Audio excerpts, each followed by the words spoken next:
नमस्कार, सत श्री अकाल। विजय डेस्टिनेशन में आपका बहुत बहुत स्वागत है। अभी जो अफ़गानिस्तान में जो तालिबान का गुंडा राज आया है, जिसने कि डेमोक्रेसी या जमहूरियत को फना कर दिया है और ख़ुद काबिज हो गए सत्ता पर, राष्ट्रपति के महल में चोरों और गुंडों और डाकुओं की तरह ये घुसे हैं। ये अफ़गानिस्तान की जो जमहूरियत है इसका गला घोटा है। तो इसमें चाहिए इंडियन मॉनेटरी जो इंटरनेशनल मॉनेटरी फ़ंड है, इनको फंड ना दे। दूसरा, इनको हथियारों की सप्लाई कहाँ से हो रही है? चाइना से और पाकिस्तान से हो रही है।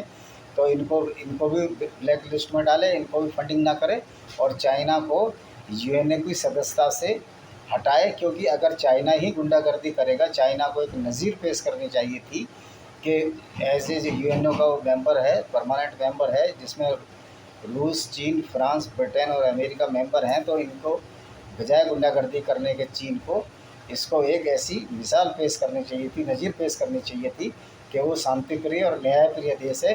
बजाय इसके वो तालिबान को हथियार सप्लाई कर रहा है और पाकिस्तान पहले चाइना पाकिस्तान को हथियार सप्लाई करता है और फिर पाकिस्तान तालिबान को हथियार सप्लाई कर रहा है। तो ये चेन बनी हुई है, ये टेररिस्ट का अड्डा बना है। चीन भी पाकिस्तान की तरह और तालिबान की तरह और आईएसआई की तरह मानवता के लिए बहुत खतरा बन गया है। चीन को कंट्रोल करने की बहुत ही ज़रूरत है, चाहे इसके लिए दो चार देश बर्बाद हो जाएं, लेकिन इसको पूरी तरह से बर्बाद करने में ही मानवता की भलाई है।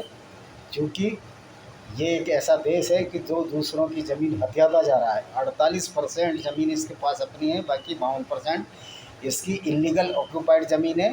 पहले तो चीन को अक्साई चीन से भी भारत को बाहर निकाल देना चाहिए, चाहे कितनी भी इसमें उसका भी बहुत बड़ा नुकसान होगा। और उस ऐसे बेशरम और जाहिल जिनपिंग को, जो सूअर है, चाइनीज़ सूअर, उस ऐसे बेशरम लोग जी कैसे लेते हैं और कैसे संयुक्त राष्ट्र की सुरक्षा परिषद में बोलते हैं दूसरों की ज़मीन हत्या कर।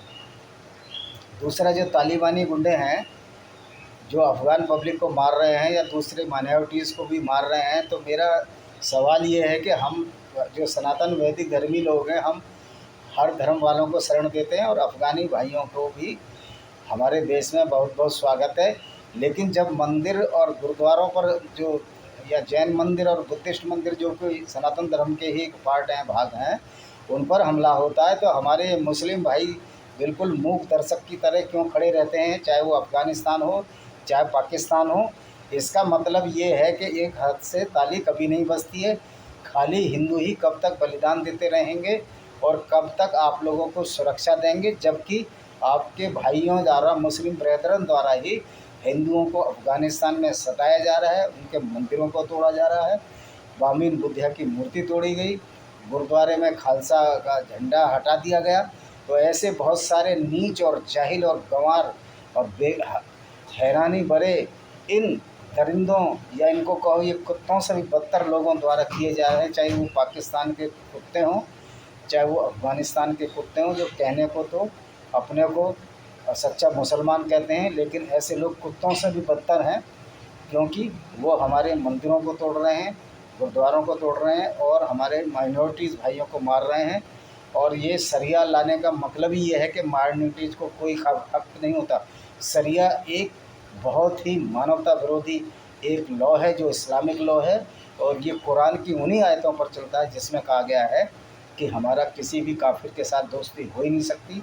और सारे काफिर जो नॉन मुस्लिम्स हैं, जो कि कुरान और अल्लाह में नहीं मानते, उनको मारने वाजिब कत्ल हैं। और उनकी औरतों को रैप करना और ग़ुलाम बनाना और उनको माले गनीमत के रूप में सेक्स स्लेव से लौंडी बनाना भी कुरान में एक तरह से प्रमाणित किया गया है। तो ये कुरान किस तरह की धार्मिक पुस्तक है? ये सबसे बड़ा अधर्म है कि अगर आप किसी की दूसरे काफिरों को मारने के लिए बात कहते हो, तो ये धार्मिक पुस्तक कहाँ से? ये विचार हम सब लोगों को करना चाहिए और हमारे मुस्लिम ब्रदरन को भी करना चाहिए कि ये धार्मिक पुस्तक किधर से है। क्योंकि हमारा मुसलमानों से ना कभी विरोध है, ना रहा हमारे इस्लाम और कुरान की उन आयतों से और उस थियोलॉजी, डॉक्ट्रिन और सिद्धांत से ज़रूर विरोध है जो मानवता के खिलाफ और रहेगा।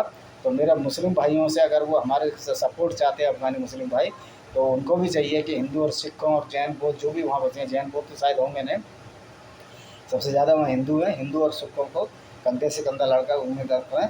और इन तालिबानी भड़ुओं को, जो कि हिजड़े हैं, जो कि छक्के हैं, जो कि ज़बरदस्ती बंदूकों के दल पर राष्ट्रपति के महल में घुस गई लुटेरे दरिंदों को खिलाफ लड़ाई युद्ध लड़े, क्योंकि अगर इसी तरह डेमोक्रेसी तार-तार होती रहेगी, चुनी हुई सरकार हटाई जाती रहेंगी, तो ये कैसे चलने वाला है।